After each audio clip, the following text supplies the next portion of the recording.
Welcome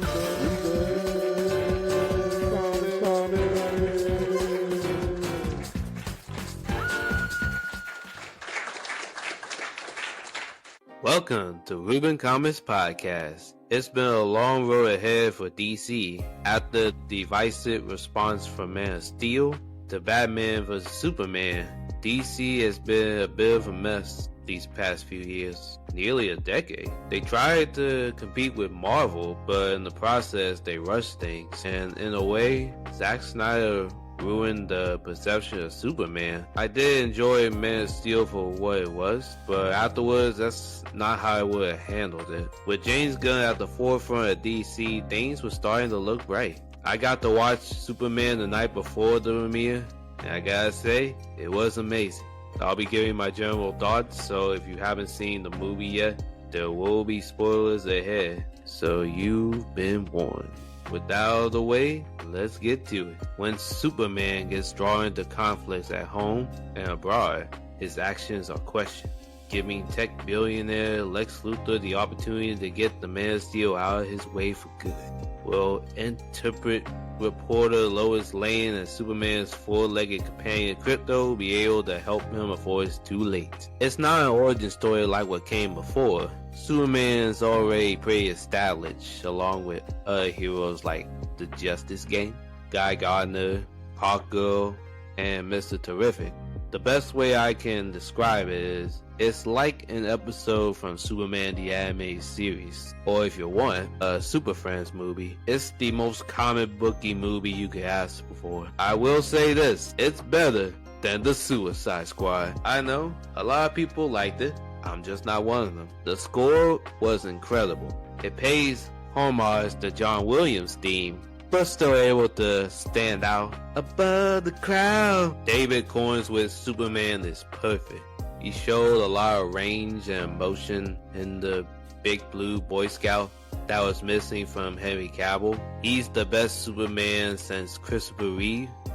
Him and Tyler Hoechlin from Superman and Lois. Great Superman series. I highly recommend it. In this version, he and Lois have been dating for about 3 months. She already knows he's Clark Kent, making their relationship pretty interesting. It kind of reminded me of My Adventures with Superman and the animated movie Superman Unbound, where they're dating but nobody knows. The chemistry between David and Rachel was powerful. I didn't know how to feel about the suit, but after watching it, I can confidently say I liked it. Superman revolves around Clark reconciling with his Kryptonian heritage and human upbringing in a world where kindness is seen as old-fashioned.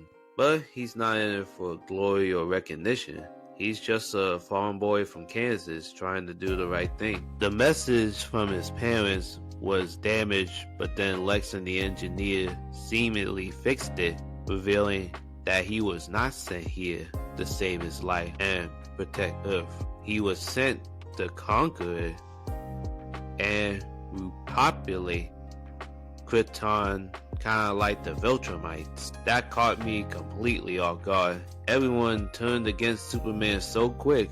He goes through an existential crisis. It's only when visiting his parents at Smallville that he realizes that it's not our past or destinies that define us. It's our choices that makes us who we are. I mean, Podcast described it best. We give you the tools to make fools of yourselves. Superman is as human as anyone, and that is his greatest strength. Such a enduring scene with him in Podcast. I nearly shed a tear. Lex Luthor is an elite hater. I thought I'd seen it all, but Lex defined a new level of hatred. Sparked a conflict between two countries just so he has an excuse to kill Superman.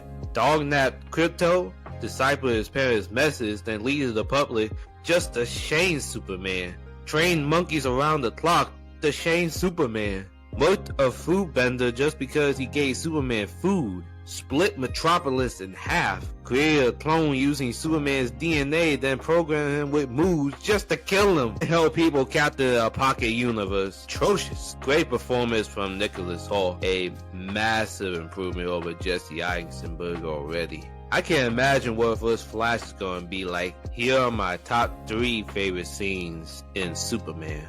Third is that scene where Parker gives Clark a pep talk, then the kid raises a flag at the boy calling for Superman's help to save them. Second is during the final act after being Ultraman, Superman and Krypto went all out on Lex goons. Krypto takes the guy's helmet off followed by a mean right hook from the Man of Steel.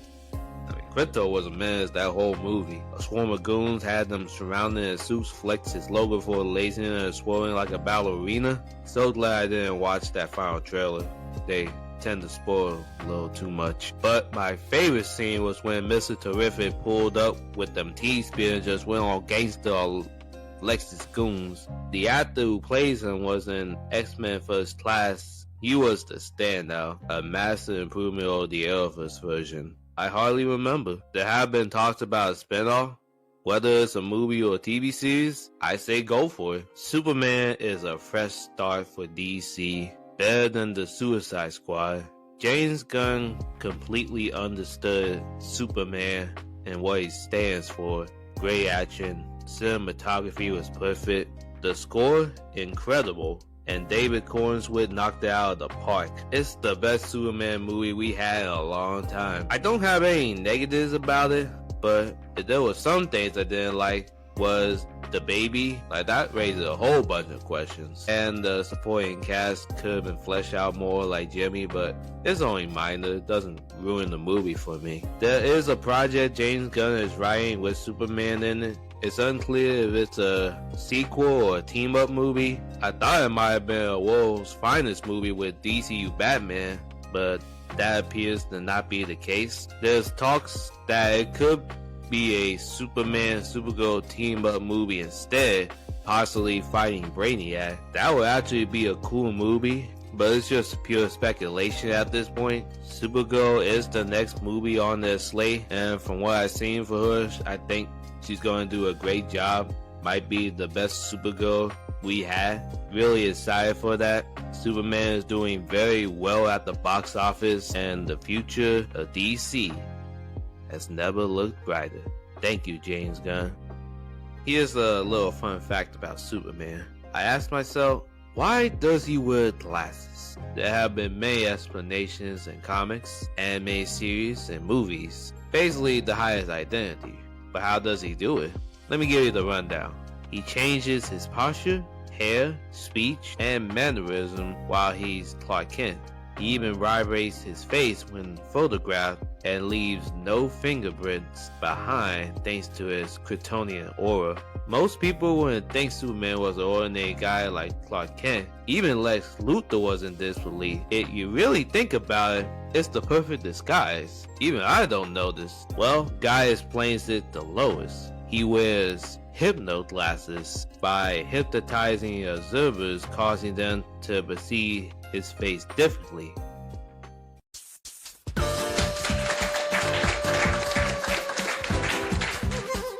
This is Ruben Comics Podcast. Thank you for listening. Next episode will be on Fantastic Four Footsteps, so be on the lookout. Ruben Comics signing off. Ruben.